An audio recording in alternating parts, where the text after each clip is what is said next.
శారదాదేవి అని రామకృష్ణ పరమహంస భార్య. అప్పటికి ఇంకా ఆవిడ ఆయన దగ్గరికి వెళ్ళలేదు. ఆవిడ పుట్టినింట్లో ఉండగా రామకృష్ణ పరమహంసకి పిచ్చెక్కిందని చెప్పుకున్నారు. భర్తకి పిచ్చెక్కింది, ఒంటి మీద బట్ట కూడా లేకుండా గంతులేస్తున్నట్ట. ఈ వెర్రిది మా ఆయన కాపరానికి ఎడతాననుకుంటోంది.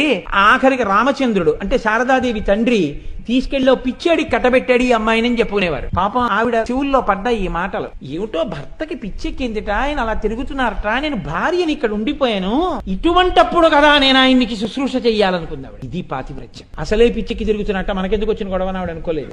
ఎప్పుడెప్పుడు వెళ్లి శుశ్రూష చేస్తానా అనుకుంది. ఇది తండ్రిని అడగడానికి సిగ్గుపడింది. నాన్నగారండి ఆయనకు ఒంట్లో బాగోలేదట, నేను ఆయన దగ్గరికి నన్ను తీసుకెళ్ళండి అని అడిగితే ఏమనుకుంటాడో తండ్రి. ఇప్పటివరకు ఆవిడ కాపరానికి వెళ్ళలేదు. కాపరానికి వెళ్ళని తల్లి ఇలా అడిగితే ఏమనుకుంటారో అని మదనపడుతోంది కానీ అడగలేదు. అటువంటి శారదాదేవి ఆఖరికి అక్కడ ఉన్నటువంటి ఇరుగు పొరుగు అమ్మలక్కల కలకత్తా పెడుతుంటే గంగానది స్నానానికి ఈవిడ అన్యాపదేశంగా తండ్రిని అడిగింది, వాళ్ళు గంగా స్నానానికి ఎడతారట నాన్న, నేను వెళ్ళనా అని. కూతురు హృదయాన్ని అందిపుచ్చుకున్నాడు తండ్రి. అమ్మా నేను వస్తాను అన్నాడు. కాపరానికి తీసుకెళ్ళాలి కాబట్టి వెళుతున్నారు. ఆ రోజుల్లో పల్లకీలో తీసుకెళ్లేవారు ఆడపిల్లని. అకస్మాత్తుగా ఆవిడికి మార్గ మధ్యంలో జ్వరం వచ్చేసి, ఎంత జ్వరం వచ్చిందంటే ఆవిడికి సంధిలోకి వెళ్ళిపోయారు. ఆవిడికి అసలు ఒంటి మీద తెలివి లేదు. ఉన్నవాడు తండ్రి పక్కన. ఆయన ఏమీ చేయలేక పక్కన ఓ చిన్న ఆచ్ఛాదన మంటపం వేసి అందులో పడుకోబెట్టారు. మిగిలిన వాళ్ళు బయలుదేరిపోయారు. ఆవిడ జ్వరంతో పడిపోయింది. ఇంతలో ఒక రోజు ఆవిడికి గజ్జెల చప్పుళ్ళు వినపడ్డాయి. ఏమిటి గజ్జెల చప్పుళ్ళు అని ఆవిడ కళ్ళు తెరిచి